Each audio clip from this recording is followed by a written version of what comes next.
بسم اللہ الرحمن الرحیم۔ ہمارا آج کا موضوع ہے نامور شیعہ صحابی حضرت ابو ذر غفاری۔ انتہائی اختصار کے ساتھ نہج البلاغہ کے خطبہ نمبر 128 کو مد نظر رکھتے ہوئے جناب امیر المومنین نے کب اور کیوں اور کس انداز میں جناب ابو ذر کو خطاب فرمایا، اس پہ گفتگو ہوگی۔ البتہ سب سے پہلے یہ لفظ واضح ہونا چاہیے کہ یہ جو ہم نے عنوان دیا ہے مشہور شیعہ صحابی، تو کیا اس وقت بھی یہ تقسیم تھی؟ تو ہاں، یہ بڑی واضح سی چیز ہے کہ جناب پیغمبر اکرم کے دور میں بھی وہ جو خاص محبان جناب امیر المومنین تھے ان کے لیے یہ لفظ استعمال ہوا، اور اس لفظ سے شیعہ کی تفصیل میں ہم نہیں جاتے، فقط اتنا عرض کرتے ہیں۔ مثلا ہمارے سامنے یہ خلافت و ملوکیت جناب مولانا مودودی کی ہے، انہوں نے ایک عنوان بنایا ہے شیعہ، اور وہاں کہتے ہیں حامیان علی کے گروہ کو ابتداء میں شیعیان علی کہا جاتا تھا، بعد میں اصطلاحاً انہیں صرف شیعہ کہا جانے لگا۔ تو اب یہ خود انہوں نے کافی تقسیم کی ہے اور کافی آگے بحث کی ہے، اور پھر یہ بیان کیا ہے کہ وجہ کیا تھی۔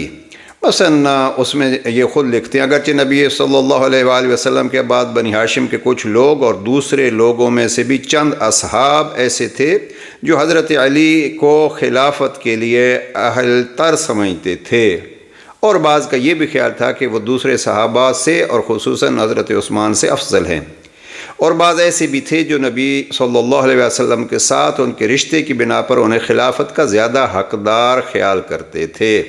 تو یہ انہوں نے عنوان بنایا ہے۔ تو پہلا جملہ جناب مولانا مودودی صاحب کا کیا ہے کہ حامیان علی کے گروہ کو ابتداء میں شیعیان علی کہا جاتا تھا۔ اب یہ بحث انہوں نے کافی تفصیل سے لکھی ہے، اور بہرحال انہوں نے اپنا نظریہ پیش کیا۔ میں یہ گزارش کروں کہ نہج البلاغہ میں جن افراد کا تذکرہ ہوا ہے، اچھی کتاب ہے ایک یہ، اس پہ انہوں نے لکھا ہے اعلام نہج البلاغہ، اس میں کوئی 130 افراد کا تذکرہ ہوا ہے، اور ان افراد میں سے ایک تذکرہ جناب ابو ذر جندب ابن جنادہ، تو یہ خطبہ نمبر 128 کے حوالے سے ان کا تذکرہ کیا اور حالات زندگی ان کے مختصراً لکھے ہیں جناب ابو ذر کے۔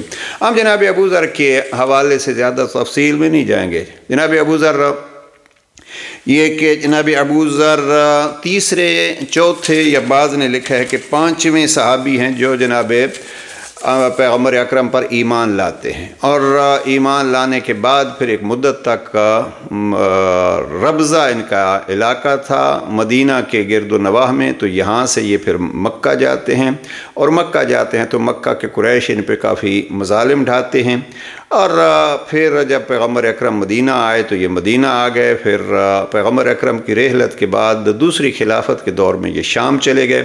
شام میں جب یہ جاتے ہیں تو وہاں ان کا ایک ہی عنوان ہوتا تھا، اور وہ ان کا عنوان ہوتا تھا جناب پیغمبر اکرم کے اہل بیت کا تعارف اور ان کی تعلیمات کی وضاحت، اور پھر اس ضمن میں حکمرانوں کی مخالفت کی۔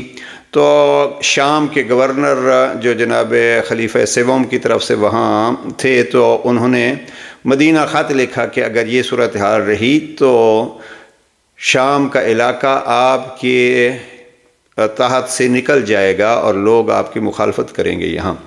تو انہوں نے لکھا گورنر شام کو کہ آپ ان کو بھیج دیجئے۔ اب بھیجا کیسے گیا؟ بے پلان اونٹ پہ جناب ابو ذر کو شام سے مدینہ بھیجا گیا۔ مدینہ آ کے بھی وہی سلسلہ جناب ابو ذر نے جاری رکھا۔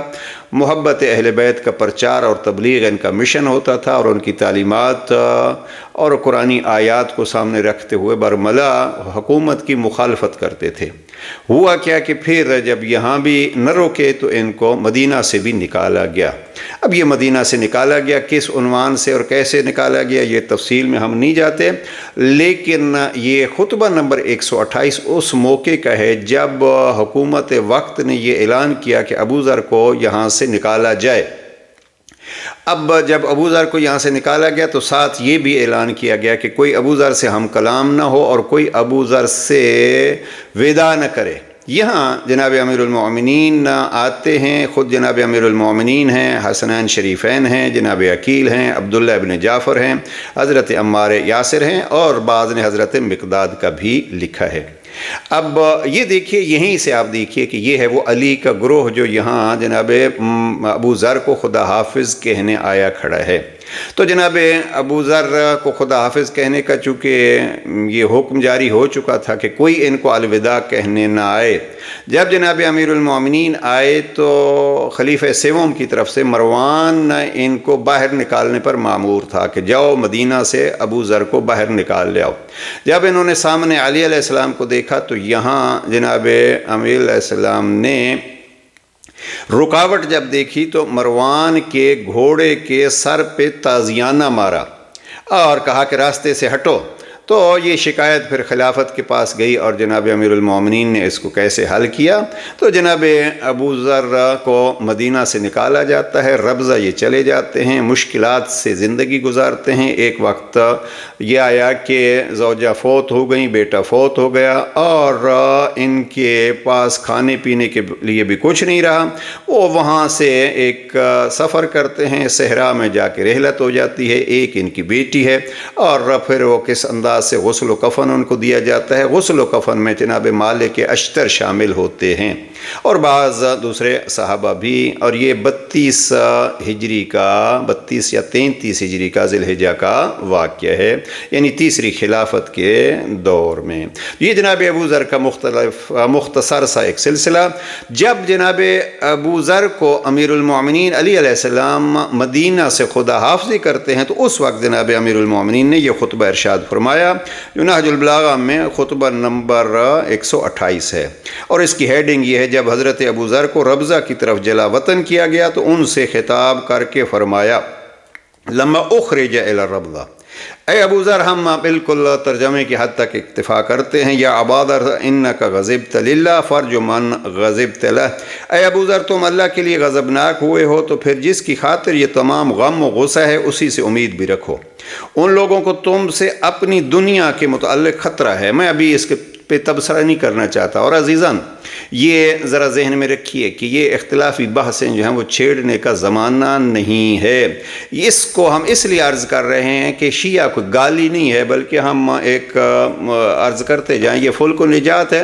اس کتاب میں یہ اہل سنت سے شیعہ ہوتے ہیں، ایک بزرگوار حافظ علی محمد، اس پہ ایک ویڈیو ہماری ہے اور پھر بھی کسی وقت عرض کریں گے، اور ان کے ساتھ ہیں جناب حکیم امیر الدین، انہوں نے یہ کتاب لکھی اور انہوں نے کافی تفصیل سے یہ لکھا ہے کہ، اور یہ ان کے لفظ ہیں، یہ شیعہ لفظ جو ہیں وہ کوئی گالی بھی نہیں ہے اور کوئی ایٹم بم بھی نہیں ہے، یہ شیعہ لفظ وہ ہے جو پیغمبر اکرم صلی اللہ علیہ وآلہ وسلم نے اپنی زبان مبارک سے علی کے طرفداروں کے لیے استعمال کیا، اور انہوں نے کوئی بہت ساری یعنی متعدد تفسیروں کے حوالے سے، خیر البریہ کے حوالے سے مثلا انہوں نے لکھا یا علی انت و شیعتک ہم خیر البریہ، اس قسم کے الفاظ جو ہیں وہ پیغمبر اکرم کی زبان مبارک سے۔ تو یہ وہ گروہ تھا جو مدینے سے نکالے جانے پر ابو ذر کو خدا حافظ کر رہا تھا۔ اگر کسی کو لفظ شیعہ پہ تحقیق کرنی ہے تو وہ یہ بہترین کتاب ہے، اس کو وہ پڑھ سکتے ہیں۔ یہ چونکہ اہل سنت سے شیعہ ہوئے ہیں لہٰذا دونوں طرف کی کتابوں کا کافی طویل حوالہ دیتے ہیں۔ یہ ایک کتاب ہے، بہت اچھی کتاب ہے، اور مجھے نہیں معلوم اس کا اردو ترجمہ ہوا ہے یا نہیں، میرے پاس یہ 9 جلدوں میں ہے۔ اعیان شیعہ سید محسن الامین کے ایک بہت بڑا کارنامہ ہے، انہوں نے وہ افراد اور ان کا ذکر کیا ہے کہ جو بڑے بڑے شیعہ تھے، اور اس میں جناب ابو ذر کا 4 جلد میں جو ہے وہ جناب ابو ذر کا بھی تذکرہ ہے، اور اس پہ پھر انہوں نے بھی شروع میں جو ہے لفظ شیعہ کا معنی کیا ہے۔ اگر شیعت کی حقیقت کو جاننا ہے تو اور معنی شیعہ کو دیکھنا ہے تو پھر عرض کروں گا کہ شیعہ کو گالی نہیں ہے، بلکہ شیعہ کا معنی جو ہے وہ قرآن مجید میں بھی لفظ استعمال ہوا ہے، اور یہ زبانیں پیغمبر اکرم صلی اللہ علیہ وآلہ وسلم پہ بھی استعمال ہوا ہے، اور بعض دیگر بزرگوں نے بھی اس کو استعمال کیا ہے۔ اب یہاں اس کی طرف ہم نہیں جاتے، بہرحال اس میں انہوں نے شمار کیا ہے کہ مقداد ہیں، سلمان فارسی ہیں، ابو ذر ہیں، عمار ہیں، اور بہت سارے نام انہوں نے یہاں گنوائے ہیں اور مختلف حوالوں سے۔ تو یہ لفظ شیعہ کا معنی۔ ہمارے استاد محترم آیت اللہ العظمہ اغی جعفر سبحانی نے ایک یہ کتاب لکھی ہے، یہ 2 جلدوں پہ ہے، شخصیت ہے اسلامی شیعہ۔ اس میں بھی انہوں نے اصحاب کے ایک بہت بڑے گروہ کا تذکرہ کیا ہے دونوں جلدوں میں۔ البتہ اس میں جناب ابو ذر کا اور ابتدائی صحابہ کا اس میں نہیں، کسی اور کتاب میں انہوں نے بیان کیا۔ شخصیت ہے اسلامی شیعہ۔ اور اگر ابو ذر کا تذکرہ پڑھنا ہو تو یہ مجالس المومنین، یہ ایک شخصیت ہے جس کا تعارف ہونا چاہیے، جن کو بڑی بے دردی سے شہید کیا گیا، اور آگرہ میں ان کی قبر ہے۔ ان کی کتاب ہے مجالس المومنین۔ ان کی ایک بہت اچھی کتاب ہے احقاق الحق، حقائق کو جاننے کے لیے وہ کتاب، کسی وقت اس پہ تبصرہ کریں گے۔ تو یہ شیعیت کے حوالے سے تو ابو ذر کو یہاں شیعہ گنا گیا ہے۔ ابو ذر کو جناب امیر علیہ السلام کیا فرماتے ہیں؟ ابو ذر، تم اللہ کے لیے غضبناک ہوئے ہو تو پھر جس کی خاطر یہ تم غم و غصہ ہے اسی سے امید رکھو۔ ان لوگوں کو تم سے اپنی دنیا کے متعلق خطرہ ہے۔ کن لوگوں کو؟ اب یہ تذکرہ کر چکے ہیں، اور میں یہی عرض کر رہا تھا کہ ان کو اختلافات ہی نہیں بلکہ ایک دوسرے کو سمجھنے کے لیے یہ تحقیق ہونی چاہیے۔ اور تمہیں ان سے اپنے دین کے متعلق اندیشہ ہے، لہذا جس چیز کے لیے انہیں تم سے کھٹکا ہے وہ انہی کے ہاتھ میں چھوڑو، اور جس شے کے لیے تمہیں ان سے اندیشہ ہے اسے لے کر ان سے بھاگ نکلو۔ جس چیز سے تم انہیں محروم کر کے جا رہے ہو، بہت خوبصورت جملہ ہے۔ جناب امیر علیہ السلام فرماتے ہیں کہ آپ کا مدینے سے چلا جانا ان کو گویا بہت ساری چیزوں سے محروم کر کے جا رہے ہو، کاش کہ وہ سمجھتے کہ وہ اس کے کتنے حاجت مند ہیں حقائق کو جاننے کے، اور جس چیز کو انہوں نے تم سے روک لیا ہے اس سے تم بہت بے نیاز ہو، دولت اور سہولتیں، اور جلد ہی تم جان لوگے کہ کل فائدہ میں رہنے والا کون ہے اور کس پر حسد کرنے والے زیادہ ہیں۔ اگر یہ آسمان و زمین کسی بندے پر بند پڑے ہوں اور وہ اللہ سے ڈرے تو وہ اس کے لیے زمین و آسمان کی راہیں کھول دے گا۔ تمہیں صرف حق سے دلچسپی ہونا چاہیے اور صرف باطل ہی سے گھبرانا چاہیے۔ اگر تم ان کی دنیا کو قبول کر لیتے تو وہ تمہیں چاہنے لگتے۔ ہم نہیں اس باس میں بھی جانا چاہتے۔ اب ابو ذر جو ہے تیسرا یا چوتھا یا پانچواں، تینوں قول ہیں، یہ اسلام لانے والی شخصیت ہے۔ اور پھر اس کے ساتھ ہو کیا رہا ہے؟ ذرا لفظ پڑھیے جناب امیر علیہ السلام کے، پھر اگر تم ان کی دنیا قبول کر لیتے تو وہ تمہیں چاہنے لگتے، اور تم اس میں کوئی حصہ اپنے لیے مقرر کرا لیتے تو وہ تم سے مطمئن ہو جاتے۔ لیکن ابو ذر دنیا پہ مطمئن نہیں تھے، علی مطمئن تھے بیان حق کے علی پر، اور اس پہ پھر تکلیفیں بھی جھیلیں، ملک بدری بھی سہنی پڑی۔ اور پھر ان بزرگان نے لکھے ہیں، مولانا مودودی کے اگر کتاب کو دیکھیں تو وہ بڑا خوبصورت انہوں نے اس خلافت و ملوکیت میں لکھا ہے کہ محبت علی میں جو پہلا قاتل ہوتا ہے وہ جناب حجر ابن عدی کا ہے، اور بہرحال یہ ان کا نظریہ ہے۔ تو جناب امیر المومنین علی کی محبت میں یہ صحابہ کوئی ملک بدر ہوتے رہے تو کوئی تختہ دار پہ اور کوئی شہادت کے منصب پہ حجر ابن عدی کی صورت میں۔